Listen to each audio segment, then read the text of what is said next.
Hello YouTube, petite vidéo weekly, ça faisait un petit moment que je n'avais pas fait. Je m'en excuse, on va essayer de reprendre un rythme assez normal.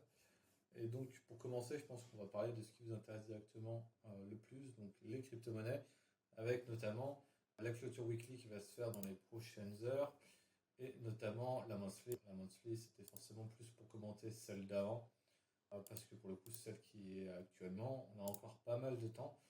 Mais le marché, il faut savoir que le marché à l'heure actuelle n'a pas forcément énormément bougé par rapport à ce que ça peut avoir il y a 2, 3 semaines maintenant.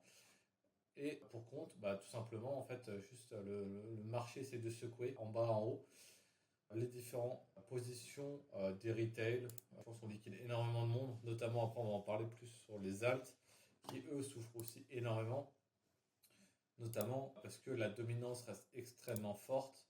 Et donc, justement, on a toujours en fait ce mécanisme que le BTC peut faire du -2, -3 dans la journée, mais la plupart des alts vont faire rapidement -5, -6, voire même facilement des -10.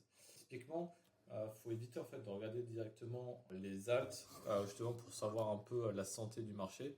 La réalité, c'est que pour l'instant, l'entière liquidité du marché se concentre essentiellement sur BTC et sur ETH, on pourra en reparler après. Et donc en fait c'est beaucoup plus intéressant en fait, de se focaliser sur BTC. Et typiquement le BTC on est où hein BTC, déjà quand on regarde en weekly, on est toujours autour des all-time high.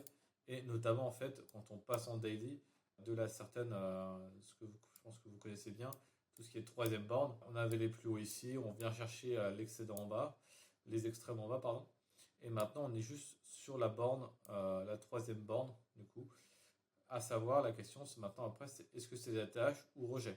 Pour ma part, les mouvements qu'il y a eu justement la semaine dernière, avec un peu justement ce coup de flip qu'on a pu avoir le 7 juin, pour moi, c'est que du vent. On est en train de traiter la zone et on met pas mal de volume dedans et qui, pour moi, justement, me semble quand même assez de bon augure, justement, pour avoir une continuité. À savoir si vraiment le marché était négatif, s'il n'y avait absolument plus la liquidité suffisante pour pousser le marché, on aurait eu simplement un rejet. À partir du moment où on n'a pas ce rejet, on peut se demander justement qu'il y a une certaine accumulation qui se fait et donc qui est plutôt de bonnes augures pour la suite. Maintenant, forcément, quand on va se focaliser sur d'autres altcoins, je ne sais pas, typiquement les Layer 2 comme Arbitrum, encore ça va, Avax ou autres, montrent clairement beaucoup de faiblesses par rapport justement à son homologue BTC, même son homologue ETH, parce que en fait, effectivement, l'entière liquidité reste sur ces actifs-là, et donc typiquement, il ne reçoit aucun de ces actifs-là, n'a aucune liquidité, qui fait que aucune capacité à reprendre, à accélérer plus rapidement que le BTC, et encore pire, quand le BTC chute, les alts chutent encore plus. Mais voilà, après c'était aussi un des risques justement de l'investissement dans les alts, hein. C'est typiquement, en tout cas pour une grosse partie du bull run, il y a toujours une certaine sous-performance jusqu'à ce que la dominance fasse son top. À partir de ce moment, la dominance reste extrêmement haute et je pense qu'il y a une possibilité de continuer à pousser à la hausse dû au fait que si BTC continue à faire des all-time, on avait parlé d'aller chercher les 90K, 100K, typiquement dans ces genres de setup-là, la dominance ne fait que monter. Donc pour moi, il y a encore beaucoup de douleur au niveau des alts. Pas forcément de la douleur baissière, mais de la douleur de le BTC fait encore 30-40. Les alts sont incapables de faire plus de 15-20%. Maintenant, savoir, la question c'est est-ce qu'il y a une certaine rotation de cette liquidité-là dans ces actifs-là? Pour moi, je le pense. On peut se remettre en question par rapport au prochain précédent cycle, notamment du fait que, vous le voyez bien, il y a une certaine demande très forte des ETF qui pousse le BTC vers la hausse et les ETF n'étant pas connectés aux altcoins, on pourrait justement avoir ce mécanisme de liquidité transversale qui ne se fasse pas. C'est un des risques, maintenant il faut le savoir, c'est pour ça que c'est quand même important d'avoir une grosse partie de son portefeuille en BTC ETH. Mais si justement cette liquidité vient à aller dans les alts, forcément, on a des alts qui sont en extrême faible valorisation par rapport au BTC. On peut regarder AVAX, c'est un exemple. AVAX BTC est complètement extrêmement faible. BTC, lui, pendant l'annonce de son ETF, il y a eu un gros sursaut. Mais il n'y a toujours pas de follow-up. On allait taper la première zone, mais on est incapable encore d'aller chercher une des grosses zones de notre range, qui sont les 0,70. Typiquement, c'est moi une des zones que j'attends. Donc pour l'instant, en fait, il y a aucun, on va dire que le marché n'a aucun amour pour les altcoins pour l'instant. Mais c'est normal. Pour moi, c'est normal. Le BTC accumule et risque de péter à la hausse. Et donc, typiquement, ça ne poussera que le BTC à récupérer encore plus de liquidités. Donc, c'est normal que celle-ci se concentre à l'heure actuelle essentiellement sur le BTC. Maintenant, il y a aussi le deuxième scénario. On rejette la borne. Alors, typiquement, on peut le voir, quand le BTC fait -2, les alts font encore -10. On peut s'imaginer justement un BTC qui va chercher au moins ça, on va dire la partie basse du range autour des 63K, ce qui serait, je pense, un certain massacre au niveau des altcoins. Et c'est clairement pas des scénarios que je privilégie pour l'instant. Pour moi, tout ce qui sera en dessous, si on passe en dessous de 66, 500, on aura, pour moi, il y a encore une question de justement potentiellement quelque chose à remettre en cause. Parce qu'on rejetterait justement la partie haute de la troisième board pour aller chercher la partie basse du range. Au meilleur des cas, on fait une accumulation plus longue. Au pire des cas, on va revenir sur le support pour le casser. Et donc le casser et aller chercher après les 52K, voire les 42K. Ce qui reste extrêmement baissier. Maintenant, pourquoi ce n'est pas mon scénario principal? Parce qu'en fait, typiquement, je le rappelle à chaque fois, les crypto-monnaies sont corrélées au marché américain. Et le marché américain, pour l'instant, se porte extrêmement bien. On a eu des petites frayeurs justement les dernières semaines, on avait très bien rebondi derrière. Maintenant, on peut le voir, chaque pullback est acheté massivement. À savoir maintenant à l'heure actuelle, est-ce que c'était juste un simple pullback et on va continuer sur la hausse ou pas? Je vous le rappelle, à chaque fois, les marchés US sont en ce moment pas mal corrélés justement aux derniers chiffres qui peuvent sortir macroéconomiques, que ce soit l'emploi qui diminue, donc le nombre de sans-emploi qui augmente très légèrement, poussant les marchés financiers à anticiper une faiblesse de l'économie et donc une baisse des taux, permettant justement de faire monter les marchés financiers. Donc c'est toujours un peu ça, bad news is good news. Maintenant, ça fait un petit moment qu'on est justement dans ce cycle infernal.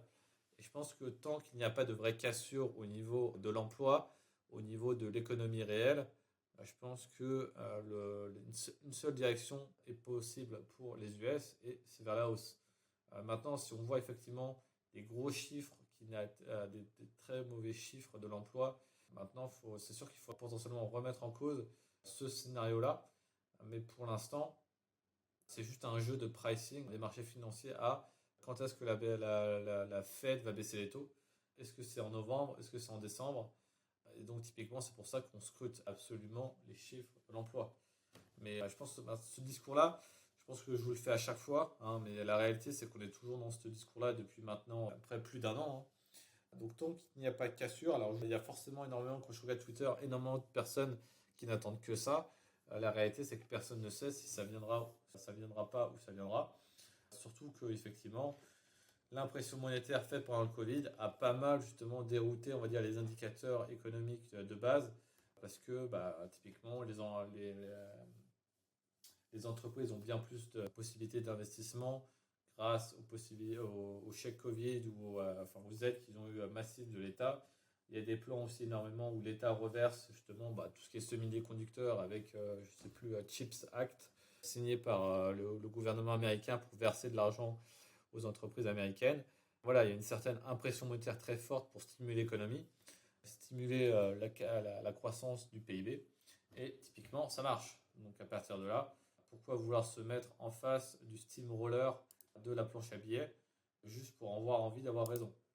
J'ai envie de dire, on dit toujours les bears sont smart, bulls make money. Donc c'est un peu ça.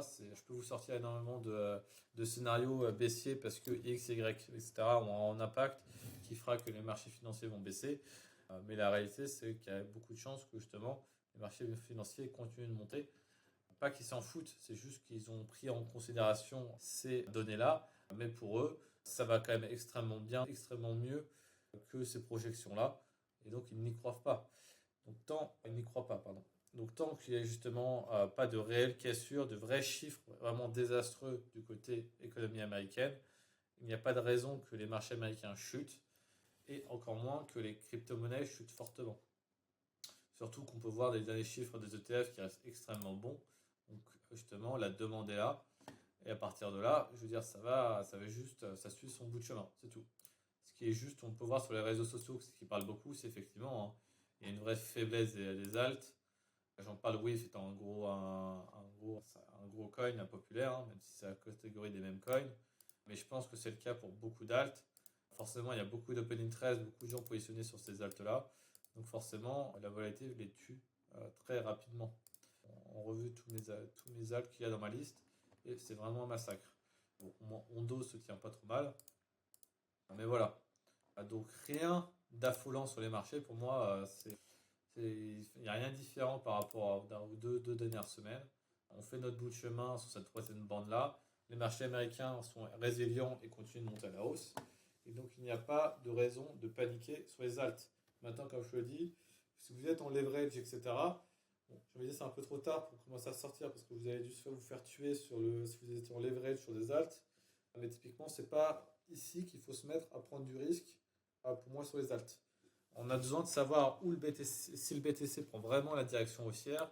Et là, on pourra potentiellement jouer une rotation sur les alts. Même si chaque rotation souvent ne se passait pas très bien, on peut bien se dire quand même qu'il y a un moment où le BTC va top, qu'il y aura cette rotation-là. Euh, mais voilà, pour l'instant, je veux dire, le seul actif qui a un intérêt d'être renforcé, c'est le BTC en fait. À partir du moment où le BTC, c'est lui qui va surperformer tout le monde, que ce soit à la hausse ou si ça baisse, BTC fait moins 10, les alts vont faire moins 30. Je veux dire, il n'y a pas d'intérêt de se focaliser sur les alts. Donc voilà, pour moi, c'est un peu la conclusion de ce live-là. Je vous refais un live beaucoup plus en détail mercredi prochain. Mais sur ce, du coup, dans 2-3 jours, en fonction de quand je posterai, ça sortira, vous l'aurez lundi soir, lundi matin, normalement. Donc on se retrouvera 2 jours plus tard pour le live. Tchuss!